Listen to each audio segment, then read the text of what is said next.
सबसे पहले तो मैं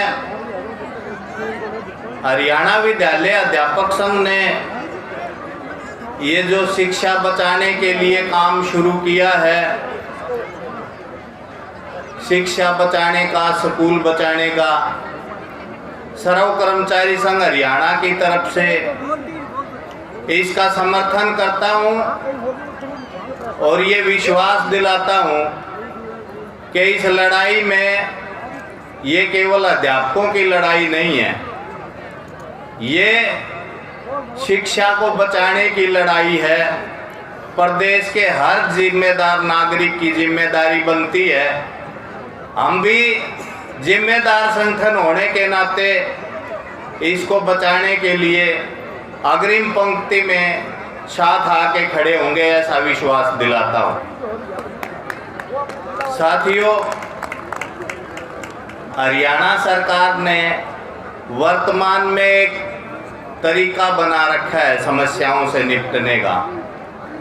जहाँ से भी समस्याएं उत्पन्न होती हैं ना, उन सब को या तो डिपार्टमेंट को ही बंद कर देते हैं या फिर उसका तरीका ऐसा बना देते हैं कि वो वर्ग ही नहीं रहेगा, समस्या भी खत्म।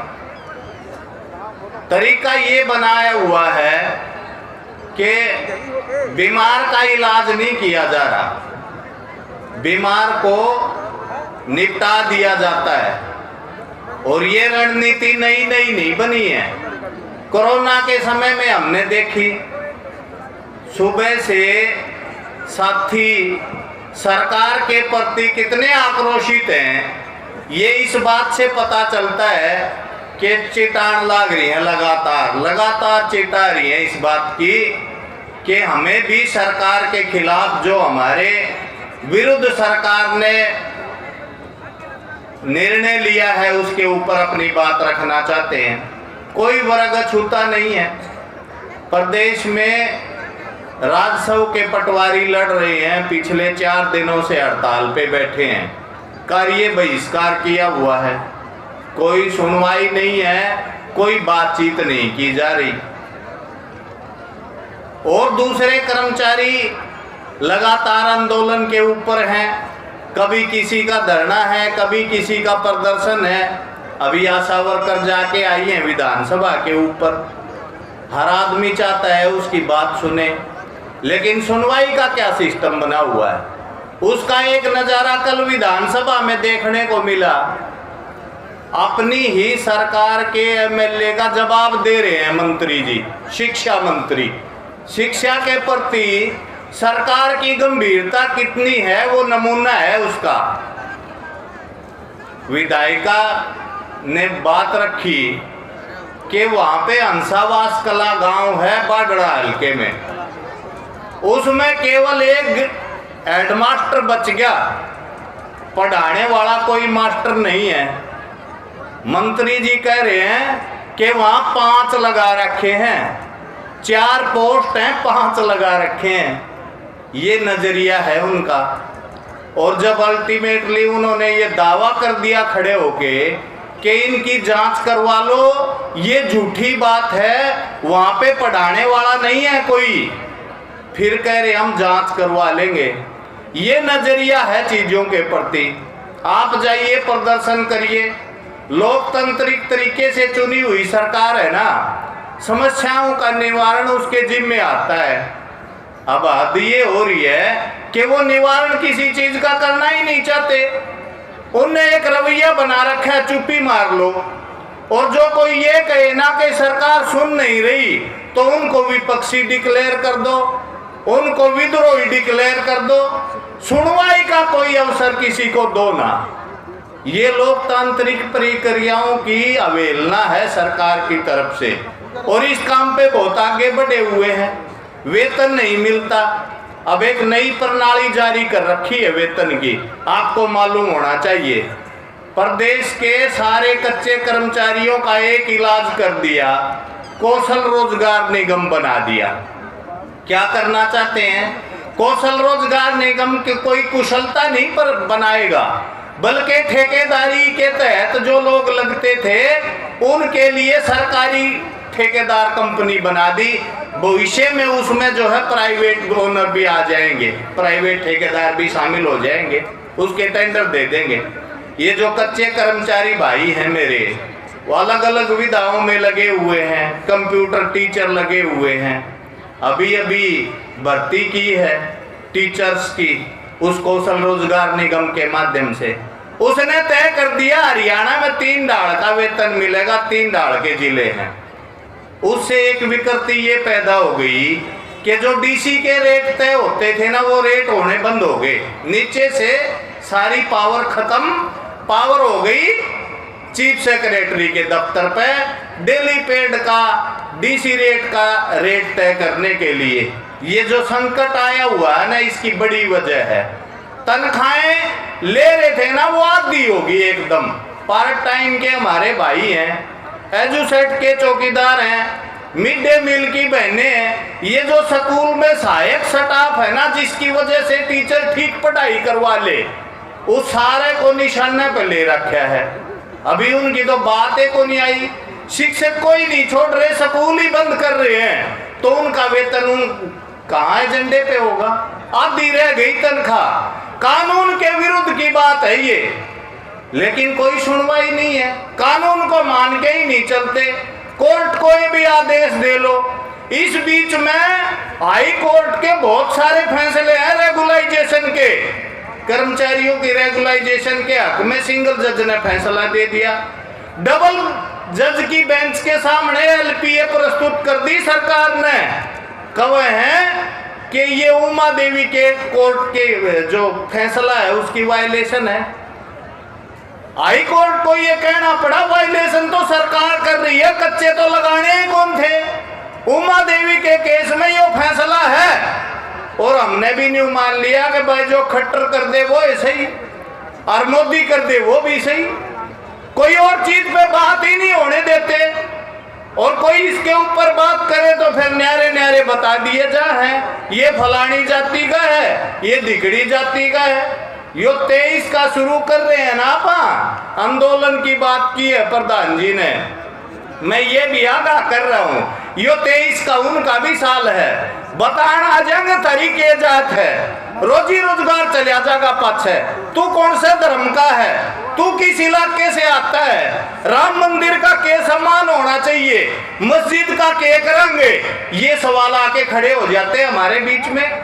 पब्लिक को जागरूक करने की बात है। किसान आंदोलन का सबक है हमारे सामने, आंगनवाड़ी की हमारी बहनें लड़ी, उनका भी सबक है। आंदोलनों के सबक भी हमारे सामने हैं, उन सबक को हमें सामने रखना होगा, उनकी बात करनी होगी। मेवात मॉडल स्कूल के भाई हैं हमारे, उनका मर्जर हो गया विभाग में, आज तक पता नहीं है। अब न्यू के हैं, जिस आदमी की 50 साल होगी ना, उसने स्टेट को नहीं कर रखा। इब खट्टर ने कोई बुझड़ ना आवे कि भाई ये स्टेट 50 साल पहले कड़ा लागू था। ये तो तेरे दिमाग की कारस्तानी है जो किसी को रोजगार ही नहीं देना चाहते। सारी एकेडमिक क्वालिफिकेशन ठा के धर दी है कोर्ट ने। इब एक न्यारा पेपर होया करेगा, उसके बाद में अप्लाई करने जोगा बनेगा। यूनिवर्सिटी की आपने बीएड की डिग्री ले ली, आपने जो है एमए एमफिल पीएचडी कर ली, वह सारी दर्जो उठा के इब हरियाणा एजुकेशन बोर्ड न्यू बताओगा आपने नौकरी में अप्लाई करने के लायक भी है कि नहीं। ये तरीका बना रखा है। सारी एकेडमिक क्वालिफिकेशन एक साइड रख दी। ये चुनौती है हमारे सामने आज के दिन है। और खट्टर साहब विधानसभा में खड़े होके क्या कह रहे हैं, ये कौशल रोजगार निगम हमने कोई स्थायी खातर को नहीं बढ़ाया। पहले इनके चेले चपटे जो है प्रचार कर दे फिरे थे, एक संगठन छोड़ रखे है बीएमएस के नाम पे। हमारे साथी दुखी हो क्या आने लाग रहे हैं, पहले बरगला लिए, बोले सरकार के साथ से पक्के करवा देंगे, सरकार के साथ से इसका यो बनाया उनने, जिसे थे उसे भी ना रहने देंगे, कौशल रोजगार निगम में भेज दिए। और इन खट्टर साहब न्यू कहियो तो 1-2 साल राखण का खातर है, ये कोई स्थायी थोड़ी है। स्थायी तो न्यारी भर्ती करेंगे। अब वहां भी विघन डाल रखा है। हम ये नहीं कहना चाहते कि गरीब आदमी जिसका चूल्हा नहीं जलता उसने रोजगार की जरूरत को नहीं, उसने रोजगार की जरूरत है सबसे पहले। लेकिन लग रहा उसने हटा के थोड़ी है कोई, उसका बंद हो जाएगा। बात तो एक के है, 4 दिन में वो लाइन में आ जाएगा। ये जो मिड डे मील की बहनें थोड़ा थोड़ा गुजारा करे थी, एक भाई इनकी हालत देखियो के बनेगा भाई। स्कूल हो गया 4800 मर्ज। अरे प्रधान जी बताओ थे कि प्राइमरी का तो नंबर बाकी रह रहा है, प्राइमरी तक और बात पहुंचेगी, फिर एक बार अंदाजा लगाइयो। और फिर अगली बात इस ढंग से भी सोचने की जरूरत है कि उसमें 1 और 2 कक्षा तो बचे नहीं रही, तीसरी तो ऊपर की शुरू होगी पढ़ाई तक। 1-2 क्लास ताई तो कोई कितने पढ़ो ना पढ़ो कोई ठेका नहीं, तीसरी में आया करेगा। तो फिर ये मिड डे मील के राशन का क्या बनेगा? ये मोदी जी खुद मान रहे हैं, देश में 81 करोड़ ऐसे लोग हैं जिनका 5 किलो अनाज ना देना तो पेट नहीं भर सकता उनका। कितना आगे भाई बात, इतना गरीब हो लिया आगे, गरीबी के आंकड़े कितने हैं? फिर कोई पेश क्यों नहीं कर रहा उनको कि असल में देश की स्थिति क्या है? न्यू कहे हैं दुनिया में इसको सुपर पावर बनावांगे, बना लो भाई, सारा की रोटी खोज के सुपर पावर बनया करेंगे देश। कितने दुनिया में है कोई इस बात का उदाहरण कि जो पहले तो लाग रहे हैं उनका रोजगार छीन लो, उनकी रोटी छीन लो और कि मैं थोड़ा बहुत ने दे दो और न्यू कह दो एक सुपर पावर बन गया। सारा कि मैं अडानी का गिरवी रख दिया। इस बीच में साल के आंकड़े अखबार 1 साल पूरा हो जाना है, गलड़ साल में के खोया के पाया, वो आंकड़े जारी करते हैं कई बार अखबार न्यू लिखने लग रहे आज का न्यू कह है अडानी इस साल में देश का तीसरा सबसे बड़ा रुपया हो लिया। के लग गया भाई दुनिया का, देश में तो सबसे बड़ा हो लिया ही वो, दुनिया में सब तीसरे नंबर का हो गया। ये तीसरा नंबर कहां से आ गया भाई? ऐसी क्या पैदावार कर दी? 2 साल तो सरकार न्यू गिना है, किसी का आमदनी एक होनी थी, लोगों के संसाधन छिन गए, उद्योग बंद पड़ा था, सर्विस सेक्टर ने सीटी मार रखी थी, लोग बेरोजगार हो रहे थे और अडानी जी दुनिया में तीसरे नंबर पर पहुंच गए। यो कोई चमत्कार तो है। आपा जब इन बातें न करा ना तो न्यू लगा भाई अडानी तो बड़ा आदमी है, मोदी का यार है या तो बनाएगी, ठीक बात है, बड़े तो ये आएगी, लेकिन अपने के बनेगी? फिर रुपया तो देश में वो पैदा होगा, अनाज तो उतने का उतना है, सर्विस सेक्टर की जो ग्रोथ है वह तो उतनी की उतनी है, लेकिन वो सारी एक का गिरवी रख दी जाएगी तो बाकी केड़ा जाएंगे। यो शिक्षा का हाल है, यो स्वास्थ्य का। कोरोना में लोग मर गए छकमा, लाश फूकने जगह ना बच रही थी, गंगा जी में बहा दी, 1 रुपया नहीं लगाया, 1 रुपया भी स्वास्थ्य के सिस्टम के ऊपर। ये जो बर्बादी है ना, ये देश को बर्बाद कर रही है। समय चुपचाप बैठ के देखने का नहीं है, हमें ये चीज तय करनी होगी कि भाई यो एकला मारा को नहीं खुशदा। कई बार न्यू लग गए भाई मास्टर आ रहे हैं तो भाई पढ़ाई की बात करेंगे, अपनी नौकरियां की बात करेंगे, जरूरी बात है वह भी करेंगे, लेकिन ये नौकरी करनी है मास्टर, ये आशा वर्कर बहन, ये मिड डे मील वाली, ये एजुसेट चौकीदार, ये होंगे तो इससे देश के कोई देश में आब हवा में फर्क पड़ा तो इनका फर्क पड़ता होगा। ये सोचने की बात है। जब यो सारा है कि मैं जान लाग रहा है 2 लाख हर लाख की बात करनी है, आदमी कड़ा आगे खट्टर ने बोला 20,000 तक फालतू ने नौकरी कौन दी जा सके। अरे यो इतनी रिजर्व सेना खड़ी कर ली बेरोजगारा की, 13-20,000 तक किसकी पार पड़ेगी? गुंजाइश है। सर्विस सेक्टर में जिस सेवा क्षेत्र के हम कर्मचारी है ना, उड़े रोजगार देने की कोई दिक्कत कोई नहीं। 60,000 मास्टर बता दिए। डिपार्टमेंट बोझ लो एक बार, कौन सा डिपार्टमेंट ऐसा है जिसका कर्मचारी लद्याना फिरदा हो? 4 काम दे रखे हैं। पोस्ट बनी थी कदे 80-85 में, जिद न्यू गणिया कर दे 4 लाख कर्मचारी, 4.5 लाख कर्मचारी है हरियाणा में। आज के स्थिति है खट्टर विधानसभा में खड़ा होके बोलने लग रहा है। न्यू तो नहीं मेरा झूठा है, झूठ भी बोल सका है, लेकिन बता के ये बताओगा, झूठ बोलेगा तो भी। न्यू का आज 2.5 लाख बच रहे हैं, 2.5 लाख बच रहे हैं, जब प्रदेश की जनसंख्या 3 करोड़ होने पहुंच रही है, जब तो बच रहे हैं 2.5 लाख। 1,82,000 पोस्ट तो वह खाली पड़ी है जो क्रिएट कर दी। कच्चे कर्मचारी की बात शामिल को नहीं इसमें, पक्की पड़ी है 1,82,000 है। और इस हिसाब से तो भाई 2 साल में जो रोज भी भरे जाना तो खट्टर न्यू का 30-40 हजार तो ऊपर तो वो आंकड़ा भी कोई पहुंच सकता। तो रोजगार की कमी हुई, देनिये की कमी हुई। भाई एक बात बताओ, पंडागिरी सखाड़ खातर है गए यो देश सारा। न्यू कहे इस पंडागिरी की शिक्षा दिया करांगे, मंदिरा में पूजा क्यों करवानी इसकी शिक्षा देंगे। अरे बच्चों को ज्ञान विज्ञान के युग में आगे बढ़ने की तालीम देने की जरूरत है, रोजी रोजगार की जरूरत है। जो सर्विस सेक्टर है उसमें ग्रोथ की संभावना है, उनको देखने की बात है। हम हरियाणा के बारे में तो एक बात कह सकते हैं, सारे देश का तो पूरा नक्शा को नहीं हमारे ध्यान में, लेकिन हरियाणा में कह सकते हैं और किसी को भी चुनौती दे के कह सकते हैं कि इस देश के नौजवान में, इस देश के कमेरा आदमी में, किसान में, मजदूर में वो ताकत जरूर है कि बिना शिक्षा, बिना स्वास्थ्य, बिना सड़क पानी बिजली, बिना अनाज के और बिना किसी डाल की सेवा के एक भी आदमी नहीं रह सकता। सब न मिल सके, बड़ मिल सके, सरकार की नीति चाहिए। यह नीति नहीं कर दे, आंकड़े न्यारे डाल के पेश करें, क्योंकि एजेंडा तो दूसरा है ना, और वो पीछे छुपा के है। उसमें बात नहीं करना चाहते कि सत्यानाश ठा दिया तुमने इस सरकारी सेवा क्षेत्र का, ये नहीं चलने वाला है। मुझे उम्मीद है कि ये 23 का साल जो 2-3 दिन बाद शुरू होगा, ये उम्मीद की नई किरण लेके आओगा। अध्यापक साथी आ रहे होंगे बड़ी संख्या में, बाकी साथी भी आ रहे हैं रैली देखने, CID के भी होंगे, पुलिस वाले भी होंगे।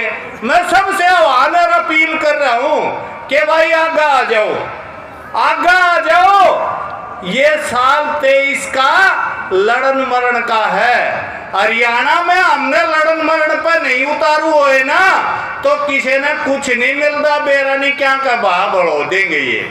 ये तय है इस सरकार का। रास्ते न्यारे न्यारे निकालते हैं, सबको इकट्ठा होके। हमारा काम क्या है विभागों में? जनता की सेवा करने का। सर्व कर्मचारी संघ बड़े गर्व से इस बात को कहता है कि हम जनता के सेवक हैं, जनता की सेवा खातिर भर्ती कर रखे हैं। जनता की सेवा करने का मतलब ये है कि जो भी कि मैं हम करा उसका जनता के ऊपर इफेक्ट पड़े है। हमने रोना पड़ो चाहे गाना पड़ो, जनता का लाग गए हो। अब समय है, हमारे साथियों ने पहल की है, अध्यापक संघ के साथियों ने, कि वो आगे बढ़ के जो है इस काम को लेके आए हैं। शुरुआत की है शिक्षा के क्षेत्र से। हम तमाम क्षेत्रों के लिए तमाम कर्मचारियों को साथ लेके आगे बढ़ने का काम करेंगे आने वाले साल में, और इसके लिए माहौल बनाने की जरूरत है। और हमारे जो मालिक है ना, जनता, किसान, मजदूर, जिनके हम बेटे भी हैं और जिनके हम सेवक भी हैं, उनके पास जाएंगे इस बात को लेके। उनके पास जाके करेंगे इस बात की अपील कि देश सारा ने मिलजुल के बढ़ाया था भाई, कुछ साधुओं का भरोसा छोड़ने की जरूरत को नहीं। सारा का देश है, फैसले सारा के होने चाहिए। लोकतंत्र देश में है तो हर आवाज को सुना जाना चाहिए। विरोध की आवाज में भी एक कसक होती है, एक मांग होती है, एक समाज की भलाई की सोच होती है, उसको इग्नोर करके नहीं चला जा सकता। मुझे उम्मीद है कि हमारे जो मालिक हैं प्रदेश के, वो जरूर इस बात को समझेंगे और जो ये कुटिल चालें सरकार में बैठ के राजनीतिक लोग करते हैं, इस बात को समझेंगे और आंदोलन करके हमारे बच्चों के भविष्य के साथ जो खिलवाड़ हो रहा है, वो शिक्षा में, वो स्वास्थ्य में, वो रोजगार में, उसका संज्ञान लेके और बड़ा आंदोलन हम खड़ा कर पाएंगे।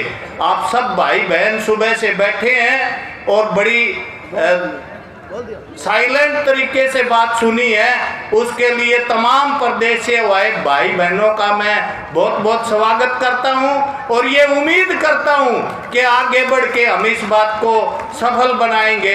धन्यवाद। इनकलाब जिंदाबाद। 2-3 नारे जरूर लाइयो भाई। नारे ना इधर आए भाई, थोड़े कम बोल रहे हैं। मैं ये अपील कर रहा हूं सबसे, जिसका एक हाथ होने वो तो एक ठाइयो भाई, उसने कोई उलाना कोई नहीं। और जिसका 2 हो ना, वो भाई बहन अपने दोनों हाथ ऊपर उठा के पूरे जोर से नारा लगाओगा। सर्व कर्मचारी संघ हरियाणा जिंदाबाद, हरियाणा सरकार मुर्दाबाद।